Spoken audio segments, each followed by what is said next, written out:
What is up, my beautiful little bitches? Today I want to talk about my experience with the bike I'm currently on. And what I mean by that is a 600cc, I'm going to class as sports bike, too much of a step up for you from 125?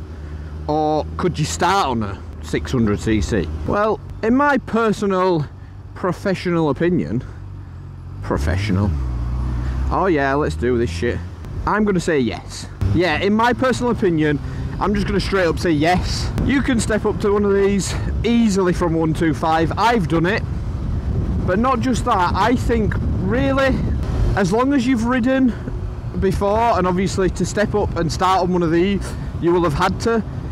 You'll have had to pass your Mod 1 and your Mod 2, which are on bikes 599cc or above, because this is a 599cc or a 600cc, whatever.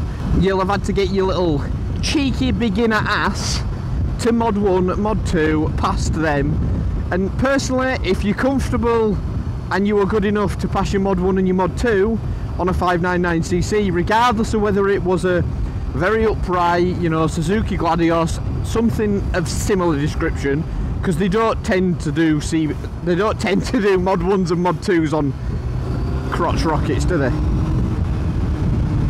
I think we're both aware of that. You'll be fine, honestly, you will be absolutely fine and fucking dandy, and I'll tell you why.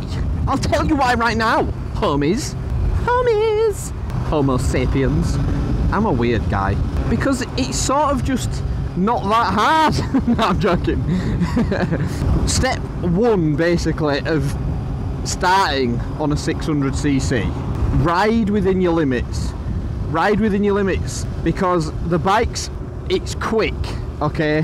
It's probably going to be, something like this is probably going to be quicker than whatever you did your Mod 1 and 2 on. It just is going to be. Because they'll be sort of around 60-70 horsepower maybe, depending on what you do it on. This is sitting at 100 horsepower, and obviously this is quite low. I can't really class this as super sports, can I? Because that's more your 600 RRs and your ZX6Rs and things like that. And they're like 120, 130 brake horsepower. This is 100. But regardless, even with those bikes, the bikes are quick, but they only go as quick as you do that. They only go as quick as you twist that throttle. Weight difference wise, there's not going to be much in it. To be honest, as you get quicker in bikes, you're probably going to find that the weight of the bikes is lighter. But then that's probably going to be matched with the fact that the seating position's a little bit more aggressive. You know, the seat's higher, the bars are lower, the pegs are higher. So that's probably going to make manoeuvring it a little bit trickier, of course, when you sat on it, that is. But all in all, ride within your limits. That's basically the key point of the first one. The problem is, if you know you are someone that gives in to temptation, the temptation of speed and throttle and thinking you can do more than you can, you will get very quickly humbled by one of these machines, as I almost did.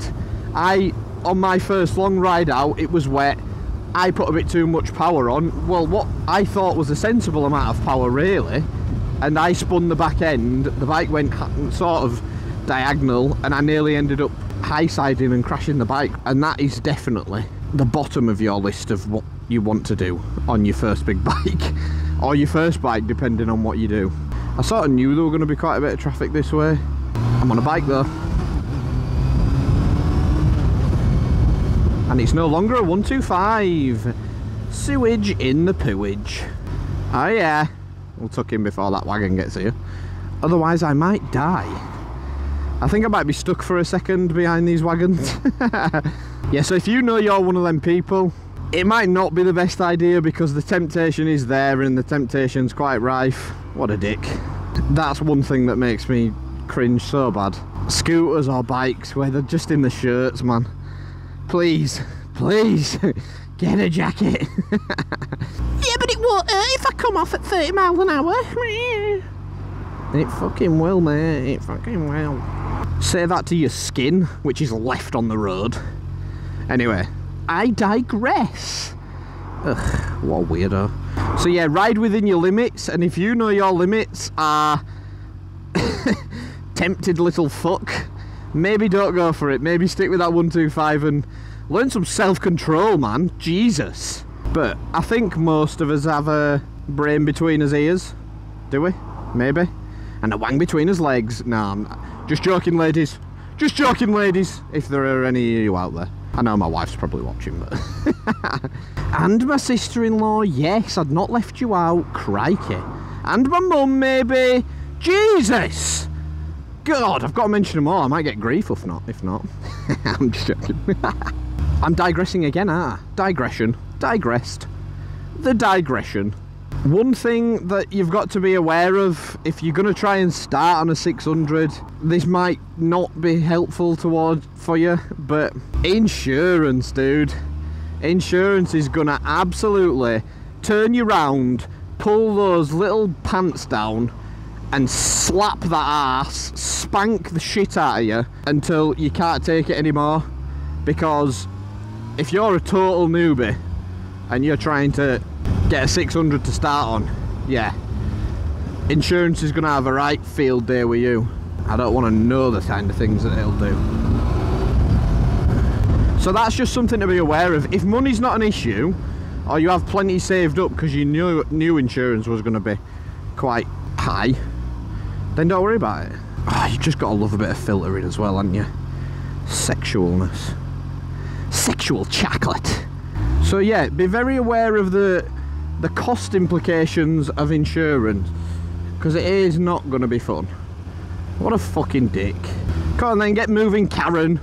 Since you used the wrong lane and then switched lanes on the roundabout, you ball bag. And in terms of cost implications as well, another thing that can't be ignored is fuel cost, because you could buy a 125 that's what costing, well, it's probably, well, my 125, my CB125R was running at about 106, 107 miles per gallon average, which is nuts. I think this is probably closer to 50. So you do the math, you know, that means this fuel's burning over twice as quick. We'll average it out probably about twice as quick. So that's twice as much money on fuel. You're going to be filling up twice as much, and the tanks are bigger. Not that that makes any difference really, because it's just the rate you're burning, it's higher. So your fuel costs twice as much. Your insurance probably costs 3 times as much, 4 times as much. You got to understand as well, you're probably going to be looking at, you know, higher speeds, higher rates of acceleration. Coming off at that speed, it's going to be a lot less pretty than coming off on a 125. I mean, don't get me wrong, coming off on a 125, even at 30 mile an hour, even at 20 mile an hour, it's going to hurt like an absolute mother bitch, ain't it? But as long as you know that, it's all gravy, isn't it? So gear up, but I'd say that all the time, you know, no matter what, I'd say gear up. I got a kickback from acceleration then, and my wanger went straight into the tank.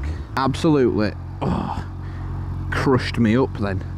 My fuel is dwindling. There you go. Fine example right there. My fuel is quite clearly in pain.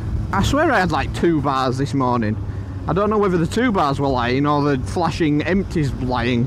I'm praying that the 2 bars wasn't lying. What else is there that could potentially stop you from getting a 600? I'll be honest, nothing. Confidence, probably. Your own confidence in your own ability. Like I said, it swings both ways.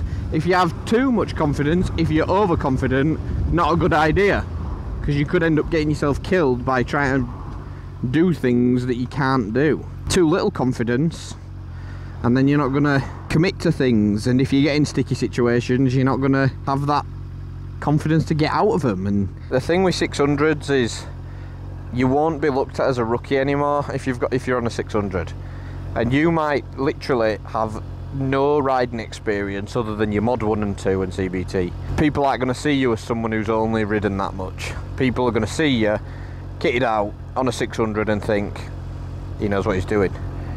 That's what I found anyway. People might not have as much patience with you, especially car drivers as well. Like, a lot of people will see a bike like this and think, oh, superbike. It's far from it, but could be misconstrued. Hey buddy, I got a Tesla. Check me out. I drive electric, yeah. The brethren. Another brethren. And you get more big bike nods, I'm telling you. As a 125, I've had quite a few people not nod at me. But since I've had this, I don't think I've had a single person not nod. Oh, there might have been one actually, I think I filmed it. So all in all, my experience personally, I'd tell you, say fuck it. Go and buy a 600cc. If you can afford it, do it. Why not? Because the quicker you get to terms with, the quicker you come to terms with a bigger bike, the better. If you want a bigger bike, that is. I'm just assuming. I've not heard of many who don't just want a bigger bike, but I hope that was helpful. And it stinks of crap around here.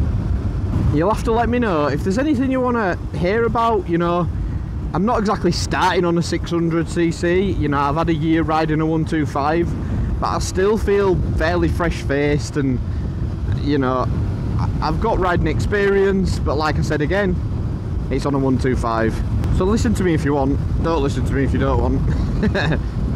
And have an absolutely wonderfully delicious day.